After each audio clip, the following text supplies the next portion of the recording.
Colour palette 94 YouTube channel එකට ඔබ සාදරයෙන් පිළිගන්නවා. ඉතින් අද තරම් අවිත් ලස්සන ව්‍යාප්ත මෝස්තරයක්.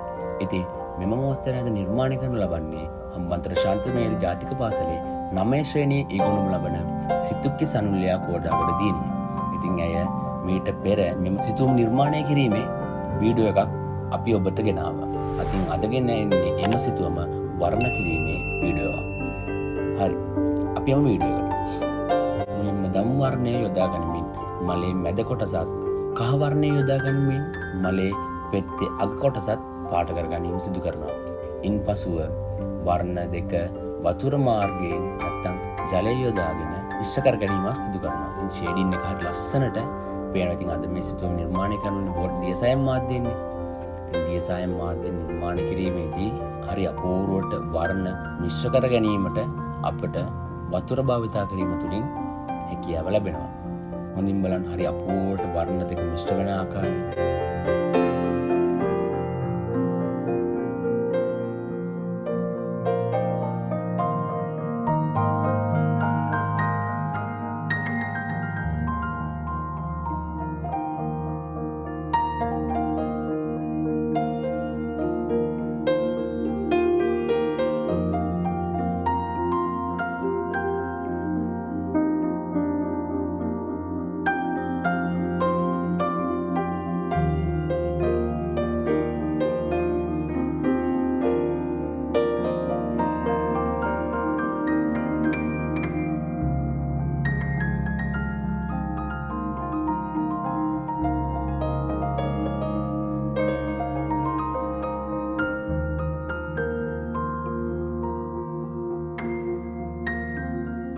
වීඩියෝ එක ඉතින් ටිකක් දිග වෙන හින්දා ස්පීඩ් කරලා තමයි තියෙන්නේ.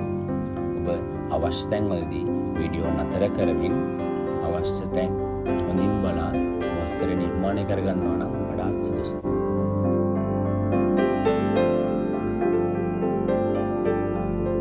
බලන්න තද වර්ණය සහ ලා වර්ණය හරි අපූර්වට මිශ්‍ර කරන ආකාරය. මලේ උස් පහත් තැන් පෙන්වීමට තද වර්ණය, ලා වර්ණය, තද වර්ණ ගාවට ලා වර්ණත්, ලා වර්ණ ගාවට තද වර්ණත් යොදා ගනිමින් මලේ පෙතිවල උස් පහත් බව මනාව පෙන්වුම් කරන ආකාරය හොඳින් බලන්න.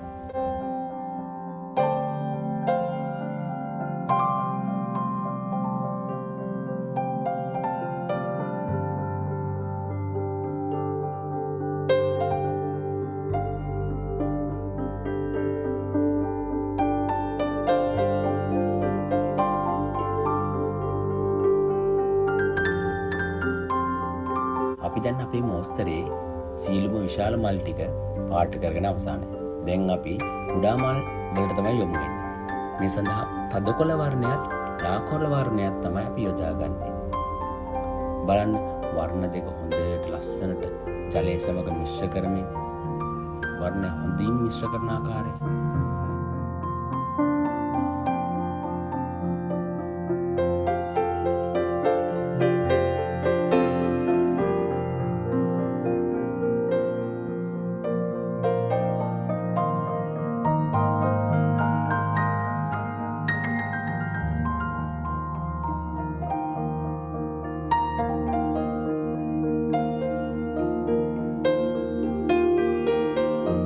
දියසයම් භාවිතා කිරීමේදී ජලය පාවිච්චි කිරීම ඉතාමත් ප්‍රවේශමෙන් සිදු කර යුතුයි.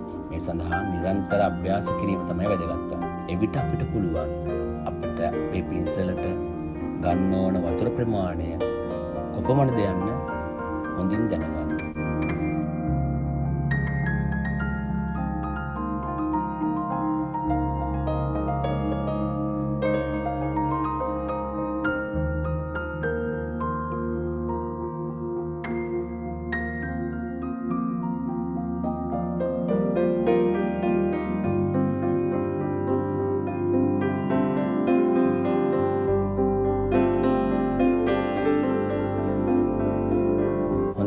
දැන් අපි අපේ සිතුවමේ පසුබිම කොටස තමයි වර්ණ කිරීම සිදු කරන්නේ. මේ සඳහා යොදාගන්නේ අලු පාට වර්ණය.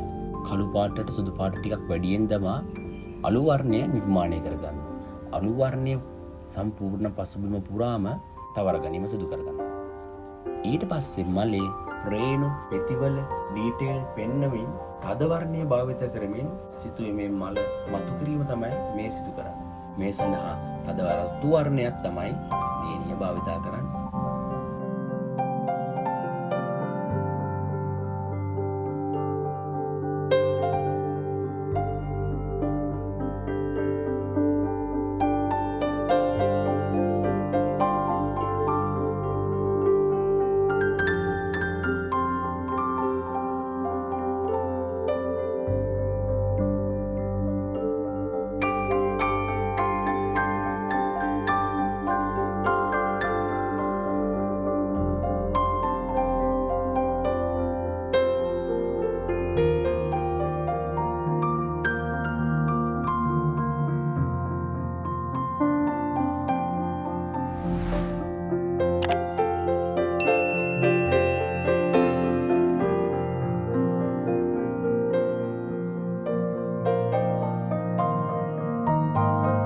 විශාල මල් ටික පාට කරගෙන ඉවරයි.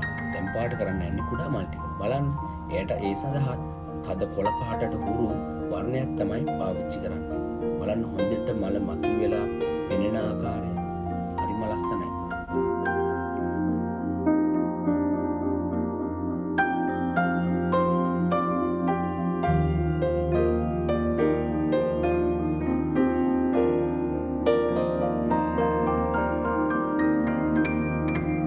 හරි අපේ මල් ටික අපි සම්පූර්ණ පාට කරගෙන ඉවරයි. දැන් ඉතින් අපිට ඉතුරු වෙලා තියෙන අපේ පසුබිම් කොටස පාට කරන්න. ඉතින් මේ සඳහා ලියවැල් මෝස්තරයක් නේද අපි පසුබිමට යොදාගෙන තියෙන්නේ. ඉතින් කළු වර්ණය භාවිත කරමින් එම ලියවැල වටා අවුට්ලයින් එකක් ඇඳගෙන ඊට පසුව සම්පූර්ණයෙන්ම කළු වර්ණයෙන් පසුබිම පාට කර අවසන් කරනවා. ඉතින් බලන්න හරි අපූර්වට නිර්මාණය වෙන ආකාරය. මේ සඳහා ඩබල් නෝට්, ට්‍රිපල් නෝට් වගේ පින්සලක් භාවිත කිරීම තමයි වඩා සුදුසු. සමහරවිට ඉතින් ජෙල් පෑනක් භාවිත කරන්නත් පුළුවන්. නමුත් සුදුසුම වන්නේ පින්සලයම භාවිතයෙන් මෙම අවුට්ලයින් එක අඳිනවා නම් තමයි.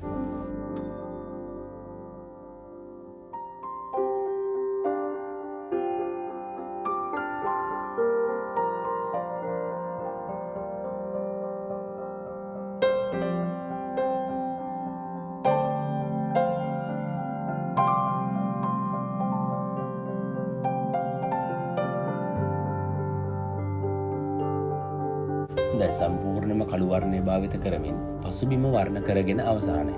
සුදු වර්ණය භාවිත කරමින් නැවත එම ලියවැල් මෝස්තරය වටා සුදු රේඛාවක් අඳින්න තමයි මේ සිදු කරන්නේ.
අපි අපේ මෝස්තරය සම්පූර්ණයෙන්ම නිර්මාණය කරගෙන අවසానයි. හරිම අපූර්ව නේද? ඔබත් මෙවැනිම මෝස්තර අඳින්න උත්සාහ ගන්න. නිතර අභ්‍යාසවල යෙදෙන්න. ඉතින් නැවත මෙවැනිම වීඩියෝ එකකින් අපි නැවත හමු වෙමු. එතකන් ඔබට ජයෙන් ජයම වේවා.